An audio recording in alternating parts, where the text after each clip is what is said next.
السلام علیکم ورحمۃ اللہ وبرکاتہ۔ محترم ناظرین، آج کی اس ویڈیو میں دروس الاشیاء والمحاورۃ العربیہ کا سبق المدرسۃ العالیۃ پڑھنے جا رہے ہیں۔ المدرسۃ العالیۃ مدرسہ عالیہ یا ہائی اسکول، مدرسۃ اسلامیۃ امیریۃ قدیمۃ۔ مدرسہ عالیہ مدرسۃ ایک مدرسہ ہے، اسلامیۃ ایک اسلامی ہے، امیریۃ سرکاری ہے، قدیمۃ پرانا ہے۔ مدرسہ عالیہ ایک پرانا سرکاری اسلامی مدرسہ ہے۔ فی اواخر القرن الثامن عشر للمیلادی، الثامن عشر 18ویں صدی کے اخیر میں، للمیلاد عیسوی 18ویں صدی عیسوی کے اخیر میں، طالب مسلم الہندی الحاکم الانجلیزیہ، ہندوستان کے مسلمانوں نے انگریزی حاکم سے مطالبہ کیا ان ينشئ مدرسة للعلوم العربیة والاسلامیة، ان ينشئ کہ وہ حاکم قائم کرے، مدرسۃً ایک مدرسہ، للعلوم العربیة والاسلامیة عربی اور اسلامی علوم کے لیے ایک مدرسہ قائم کرے، ويقرر العلماء الكبار للتدریس بها، ويقرر العلماء الكبار اور بڑے علماء کو مقرر کرے، للتدریس بها وہاں پڑھنے پڑھانے کے لیے۔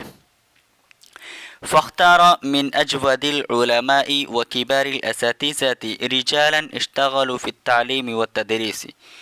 فاختار تو انگریز حاکم نے، فاختار الحاکم الانجلیزی، انگریز حاکم نے، من اجود العلماء بہترین علماء میں سے، وکبار الاساتذہ اور بڑے اساتذہ میں سے، رجالاً ایسے اشخاص کو منتخب کیا، ایسے اشخاص کو پسند کیا، اشتغلوا فی التعلیم والتدریس جو تعلیم و تدریس میں مشغول تھے۔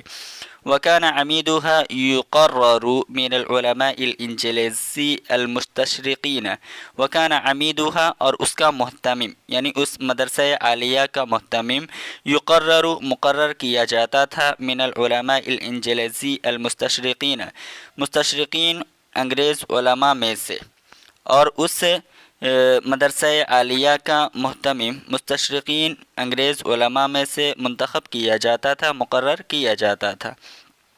هذه هي المدرسة العالیة ببلدة کلکتہ، هذه هي یہ مدرسہ عالیہ کلکتہ شہر میں قائم ہے، کلکتہ شہر میں موجود ہے۔ لها بناء ضخم شاہق، لها بناء ضخم اس کی بڑی اور عالیشان عمارت ہے، لها بناء ضخم شاہق اس کی بڑی اور عالیشان عمارت ہے، بجانبہ برکۃ عریضۃ وسیعۃ اور اس کے ایک جانب یعنی اس مدرسے کے ایک جانب ایک وسیع و عریض تالاب ہے۔